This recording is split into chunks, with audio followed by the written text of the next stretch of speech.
Hello दोस्तों। एक ही stock live में आज फिर से स्वागत है आप लोगों का। मैं अजय बिन और मैं आज आपको बताने जा रहा हूँ कि फ़ोटोशॉप बेसिक 6 के बारे में। ये कुछ बेसिक चीज़ें हैं जिसके बारे में हमें जानना ज़्यादा ज़रूरी है, और ये वीडियो को लास्ट तक ज़रूर देखिएगा बिकॉज़ ये थोड़ी सी पावरफुल होने वाली है। ओके। तो मेरा ये वीडियो अगर पसंद आता है तो आप चैनल को लाइक सब्सक्राइब एंड शेयर भी कर सकते हैं, और अगर नहीं भी पसंद आता तो आप डिसलाइक ज़रूर कीजिएगा। एटलीस्ट आप अपना रिएक्शन हमें ज़रूर दें ताकि मैं ये समझ सकूँ कि किस ट्रैक पर मुझे जाना चाहिए, या फिर अभी जिस ट्रैक पर हूँ ये ट्रैक मेरा सही है या फिर गलत है। ओके। तो चलो स्टार्ट करता हूँ मैं अपने वीडियो को। हाँ तो दोस्तों, मैं आ गया अपने डेस्कटॉप पे और ओपन कर लेता हूँ मैं फ़ोटोशॉप, और इसके अंदर ऑलरेडी मैंने एक इमेज इंपोर्ट कर रखी है। इसमें से मैं आपको बताना चाहूँगा कि मोड, ठीक है। आज ये इमेज वाला जो जितना भी सेक्शन है ना, ये सेक्शन के बारे में मैं आपको पूरी की पूरी जानकारी दूंगा। जो भी अपने को बेसिक चीज़ें जो भी बेसिक चीज़ों की जो रिक्वायरमेंट रहती है ना अपनी, तो उसके बारे में मुझे लगता है कि अपने को जानना ज़्यादा बेहतर है।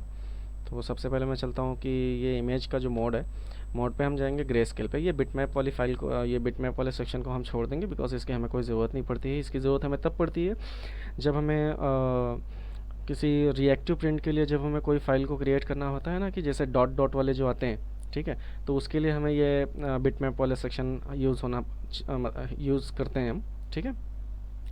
तो ये ग्रे स्केल है, ग्रे स्केल हम करते हैं तो ये ब्लैक एंड वाइट में हो जाएगी ये इमेज। ओके। और ग्रे स्केल होने के बाद उसके बाद जब हम इस पर बिटमैप पे यदि आप जाते हैं तो ये हमें एक नया विंडो ओपन करके देगी। 96 जितना भी आप वैल्यू रखना चाहो उस वो उतना वैल्यू आप रख सकते हो। और उसके बाद यहाँ पर आपका हाफ टोन या डिफ्यूज़न, जितने जो भी चीज़ की आपको, वैसे हाफ टोन ज़्यादा इस अपने को यूज़ में आता है।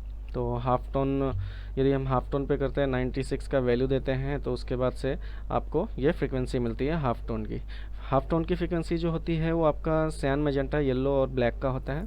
सयान जो है आपका तकरीबन 15 और मैजेंटा जो है आपका 75, और येलो जो है आपका 0, और ब्लैक जो है आपका 45। ओके। तो ये वैल्यू हमें देनी पड़ती है 1575 और 0 45 मीन्स 15 75 0 एंड 45। ये अपना CMYK का वैल्यू होता है। ओके। इसी के हिसाब से आप फ्रीक्वेंसी में आप 50 का डॉट रख सकते हैं, 55 का रख सकते हैं, जो मर्जी वो उस तरीके का आप डॉट रख सकते हैं। ये ज़्यादातर अपने को यूज़ तब आती है जब कोई भी फाइल को हमें परफेक्ट किसी 4 कलर में हमें प्रिंट करना होता है। जो स्क्रीन प्रिंटिंग होती है ना अपनी, जिसमें डॉट्स होते हैं, तो उस तरीके से ये फाइल, मतलब वो वाली फाइल को, वो वाले प्रिंटेबल फाइल को अगर अपने को बनाना है तो इस तरीके से ये मेथड हमें यूज़ करते हैं हम, ठीक है। तो ये बात की बात है, इसके बारे में एक दूसरा वीडियो मैं प्रॉपर तरीके से आपको बना दूंगा, ठीक है। तो ये तो हो गया अपना हाफ टोन का।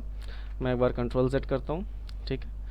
उसके बाद फिर अपन चलते हैं इंडेक्स कलर। इंडेक्स कलर भी कुछ उतना खास नहीं है अपने को, ठीक है। इंडेक्स कलर में यदि हम जाएंगे तो सेम टू सेम वही कलर रहेगा, और पर इसमें जो है ना कोई भी व्यक्ति ना क्या बोलते हैं, चेंजेस नहीं कर सकता है आपके कलर में, ठीक है। यदि आपका ये लेयर जो है, ये लेयर आपका लॉक हो गया, यहाँ पर आप यदि देख पा रहे होंगे तो ये लेयर आपका लॉक है। ओके। कंट्रोल Z करता हूँ इसको मैं, और उसके बाद मैं चलता हूँ फिर से RGB रेड ग्रीन ब्लैक का कॉम्बिनेशन होता है, जिसमें कि हर जगह पर अपने को RGB मोड पे ही फाइल को रखनी चाहिए तो ज़्यादा बेटर होता है। ओके। RGB के बाद फिर अपना आता है CMYK के बाद फिर अपना आता है लैप कलर, ठीक है। सैन मैजेंटा येलो ब्लैक, ये अपना CMYK कलर होता है। ये कलर्स, ये मोड जो होता है ये हमेशा अपने को ना जैसे ब्रोचर डिज़ाइन हो गए हैं या फिर फ्लैक्स का जो आउटडोर मीडिया सॉल्यूशंस के जितने भी फाइल्स अपने को क्रिएट करनी पड़ती है ना, तो वो सब CMYK में क्रिएट होती हैं। और डिजिटल फैब्रिक प्रिंटिंग के लिए, अपने को रिएक्ट प्रिंटिंग के लिए यदि आप कोई भी फाइल क्रिएट करते हो तो वो अपने को हमेशा RGB मोड में ही क्रिएट करना होता है। ओके।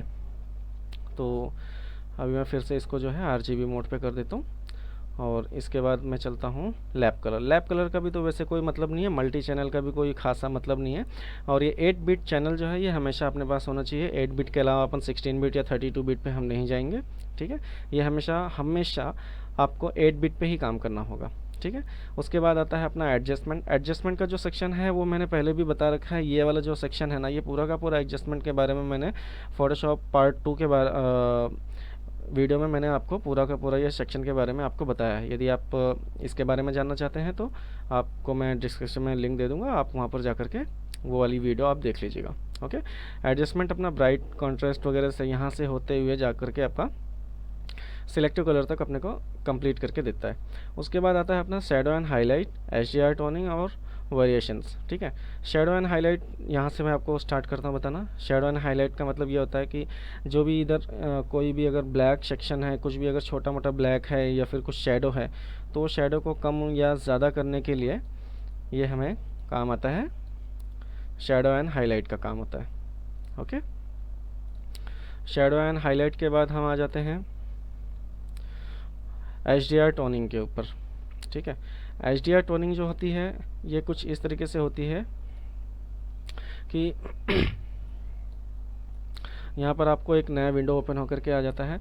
इस विंडो पे अपने को जिस तरीके से आपको जो रेंज सेलेक्ट करनी है, जो प्रॉपर्टी जिस तरीके का आपको चाहिए उस तरीके का आप यहाँ पर रेडिएशंस वगैरह, एक्सपोजर्स, डिटेल्स वगैरह, ये सारी की सारी चीज़ें यहाँ पर भी एक तरीके का एडजस्टमेंट मिलता है। इसके अलावा और कोई भी चीज़ यहाँ पर मिलती नहीं, और ये बेसिकली अपने काम की भी नहीं है। ओके, तो इसको मैं कर देता हूँ मैं कैंसिल करने के बाद फिर से मैं आता हूँ एडजस्टमेंट में। एडजस्टमेंट में आने के बाद यहाँ पर है वेरिएशंस अपने CMYK के मैजेंटा, ब्लैक, जो भी जितने भी कलर्स होते हैं वो सारे के सारे कलर्स को 1 बाय 1 ये क्रिएट करके अपने को दिखाता है कि इसमें मैजेंटा है, इसमें ज़्यादा ग्रीन है, इसमें ज़्यादा येलो है, इसमें ज़्यादा रेड कलर है। ठीक है, तो उस तरीके से ये अपने को शो करता है। ओके, तो ये चीज़ को भी हम कर देते हैं कैंसिल। अभी हम चलते हैं फिर से एडजस्टमेंट में, और उसके बाद मुझे नहीं लगता और कोई कलर की ज़रूरत है। ये मैच कलर हो गया और ये रिप्लेस कलर हो गया, यही दोनों एकदम क्या बोलते हैं आपके काम की है। मैच कलर में क्या होता है, कभी भी यदि आपके पास दो डॉक्यूमेंट है, वो उन दोनों डॉक्यूमेंट को एक तरीके से एक दूसरे डॉक्यूमेंट से मैच करने की जो इसमें जो है ये बताया गया है कि हम वो फर्स्ट वाले डॉक्यूमेंट को सेकंड वाले डॉक्यूमेंट का कलर को किस तरीके से हम मैच कर सकते हैं। और उसी तरीके से हमारा है रिप्लेस का। रिप्लेस में हमें बताया गया है कोई भी फर्स्ट डॉक्यूमेंट और सेकंड डॉक्यूमेंट का, मैं एक मिनट में करके दिखा देता हूँ आपको। एक यहाँ पर मैं सबसे पहले तो एक और इमेज ले लेता हूँ।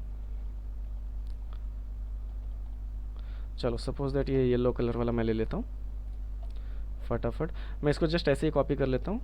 ओके, आपको तो बराबर पता ही होगा कि विदाउट वाटरमार्क कैसे अपने को अब रिमूव करना है, शटरस्टॉक से कैसे अपने को डाउनलोड करना है, अपन कैसे डाउनलोड कर सकते हैं। तो देखो वीडियो तो ज़्यादा लंबी हो जाती है, फ़िलहाल कुछ ऐसे नए यूज़र्स भी होते हैं जिनको शायद वो पुरानी वीडियोस नहीं देखे होते हैं हमारी, तो मैं करके दिखा देता हूँ। एक्चुअली यहाँ पर जाता हूँ मैं, वो URL बॉक्स को मैंने कॉपी किया, कॉपी करने के बाद फाइंड दिस स्टॉक करने के बाद फिर मैं जाता हूँ अभी क्लिक टू व्यू के बाद I am not human, sorry I am human. उसके बाद फिर मैं प्लीज़ वेट पर क्लिक करता हूँ, और ये जो साइट है इस साइट का नाम है png.is। ठीक है, इसको nohat.cc के नाम से भी जाना जाता है। और ये स्किप करने के बाद यहाँ पर मुझे ये फाइल मिल जाती है और इसे मैं कॉपी कर लेता हूँ। कॉपी करने के बाद अब मैं चलता हूँ अपने फ़ोटोशॉप में, यहाँ पर करता हूँ कंट्रोल एन के बाद मैं करता हूँ कंट्रोल V। ठीक है, और ये इस इमेज का मैं नाम दे देता हूँ 02। ओके, और देखो हमारे पास दो इमेज है, एक 01 के नाम से है और एक 02 के नाम से है ना। इसको और मैच कलर के बारे में मैं आपको बताने जा रहा हूँ अभी। ये सपोज दैट ये अपना 02 ये आपका डॉक्यूमेंट है और ये 01 का डॉक्यूमेंट है। ओके, तो इमेज में जाने के बाद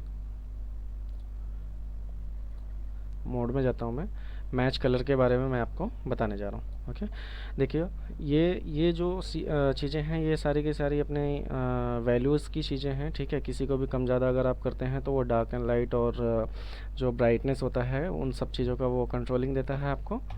ओके, इसके अलावा और कोई भी चीज़ें नहीं होती हैं। यदि आपको एग्जैक्टली किसी फर्स्ट डॉक्यूमेंट से और दूसरे डॉक्यूमेंट में आपको ये कलर को मैच करना है तो वो कैसे करेंगे। सपोज दैट आपका ये कलर है, ये आपका फर्स्ट डॉक्यूमेंट है 01 नाम की जो फाइल है। ओके, और ये आपकी 02 नाम की फ़ाइल है। ठीक है, अब 01 में देखो आप मैजेंटा कलर्स का जो भी कलर कॉम्बिनेशन है वो कलर कॉम्बिनेशन आप इस वाली फ़ाइल में exactly same to same without any ज़्यादा झंझट किए आप कैसे ला सकते हैं। ठीक है, तो चलते हैं नॉन पे। यहाँ पर हम करते हैं 01 को सिलेक्ट। 01 को हम जैसे ही सिलेक्ट करेंगे ना, इसका पूरा का पूरा जितना भी कलर कॉम्बिनेशन है ना वो सारा का सारा कलर कॉम्बिनेशन आपके इस डॉक्यूमेंट पे आ जाएगा। ओके, तो ये होता है आपका क्या बोलते हैं कलर मैच के बारे में, ठीक है। और इसके बाद यदि आप जाते हैं रिप्लेस कलर के बारे में, तो रिप्लेस कलर आपका क्या काम करता है, यहाँ पर आपको 3 पावरफुल टूल्स दिए होते हैं जो पिकर टूल बोलते हैं, अपन कलर पिकर टूल बोलते हैं। तो इस टूल्स को भी हम यूज़ कर सकते हैं 1 बाई 1। ये प्लस का टूल है, ये माइनस का टूल है। यदि आपको कोई भी पर्टिकुलर कलर को अगर आपको माइनस करना है तो माइनस टूल आप यूज़ कीजिए, अगर प्लस करना है तो प्लस टूल आप यूज़ कीजिए। ओके, यहाँ पर एक बेसिक अपने को कलर बॉक्स मिल जाता है। सपोज दैट ये जो मैजेंटा है यहाँ का, ये वाला, ये ओवरऑल ये जितना भी डॉक्यूमेंट है ना, इस डॉक्यूमेंट के अंदर से ये जो मैजेंटा का कलर है, इस कलर को मेरे को करना है थोड़ा सा डिक्रीज़।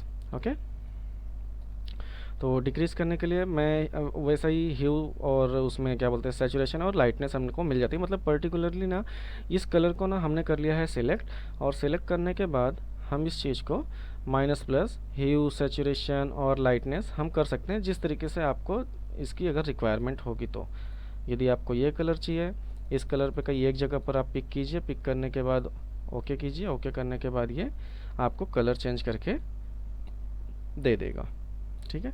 ये जो चीज़ें हैं, ये चीज़ें डायरेक्टली आप ह्यू सैचुरेशन से भी कर सकते हैं, पर मैं आपको बता देता हूँ ह्यू सैचुरेशन से भी कैसे कर सकते हैं इसको। कंट्रोल यू प्रेस किया आपने कीबोर्ड का, और यहाँ पर हम गए। यहाँ पर जाने के बाद हमें मिलता है यहाँ पर मास्टर। यहाँ पर ये हमारा पूरा का पूरा कलर कौन सा है, येलो कलर है। येलो कलर पे हमने क्लिक किया, और ये जो प्लस का जो आइकन का ये जो पिकर है ना, इसको हमने कर लिया, यहाँ पर पिक कर लिया। पिक करने के बाद ये कोई भी एक पर्टिकुलर एक एरिया पे हमने पिक कर लिया। पिक करने के बाद हम यदि ह्यू सैचुरेट करेंगे ना, तो वो उसी एरिया को वो कलरफुल करेगा, ठीक है। तो इस तरीके से डायरेक्टली भी आप कर सकते हैं। ओके, तो इमेज के अंदर ये एडजस्टमेंट वाला जो सेक्शन है, ये सेक्शन होता है कंप्लीट। इसमें से कुछ चीज़ें हैं जो चीज़ें अभी अपने को ज़रूरत नहीं है, तो इसलिए मैं उन चीज़ों को स्किप कर देता हूँ। ऑटो टोन की भी हमें ज़रूरत नहीं है। ऑटो कंट्रास्ट ऑटोमेटिकली कंट्रास्ट और बाकी की चीज़ों को बैलेंस करने के लिए हमें यूज़ होता है। ऑटो कलर की भी ज़रूरत नहीं है। इमेज साइज़ तो आप जानते ही हैं, इमेज साइज़ जो भी अपने डॉक्यूमेंट का जो भी इमेज है उसका साइज़ वगैरह दिखाता है। और इसके बाद अपना आता है कैनवस साइज़। यदि इसी इमेज को अपने को पेज को थोड़ा सा बड़ा करने का है, तो आप जितना भी आप रखना चाहें, अगर आप 20 इंच बाई 20 इंच आप रखना चाहेंगे तो वो इस तरीके से ये बड़ा करके दे देगा आपको, ठीक है। इसके पहले यदि आपको इसको जो है क्या कहते हैं, किसी एक साइड में अगर छोटा बड़ा करना है तो उस तरीके से भी आप कर सकते हैं। अभी यहाँ पर आपने ले लिया, यानी इस पर्टिकुलर इस एरिया में वो आपको वो साइज़ बड़ा करके आपको देगा। ओके, तो उसके बाद हमारा आता है ट्रिम हमारा काटने के काम में आता है। रिवील ऑल, इसका कोई ज़्यादा ज़रूरत नहीं होती है। डुप्लीकेट, इमेज को डुप्लीकेट करने के लिए है। अप्लाई इमेज करने के लिए है। कैलकुलेशंस में भी वही सारी की सारी चीज़ें आती हैं, जो भी आपका कलर का डॉक्यूमेंट रहता है। रेड का कितना है परसेंटेज, और लेयर 1, बाकी मतलब ये बेसिक चीज़ें देती हैं अपने को कैलकुलेशंस में, ये कैलकुलेशंस वाली विंडो में, ठीक है। इसका भी कोई ज़्यादा उपयोग नहीं है। इसी के साथ दोस्तों ये वाली जो बेसिक पार्ट 6 वाला जो ये वीडियो है, ये वीडियो होता है कंप्लीट। और इस वीडियो को please like, share and subscribe ज़रूर कीजिए। अगर आप लाइक नहीं करते हैं तो डिसलाइक तो कीजिए एटलीस्ट, है ना। चलो, बाय बाय, टेक केयर।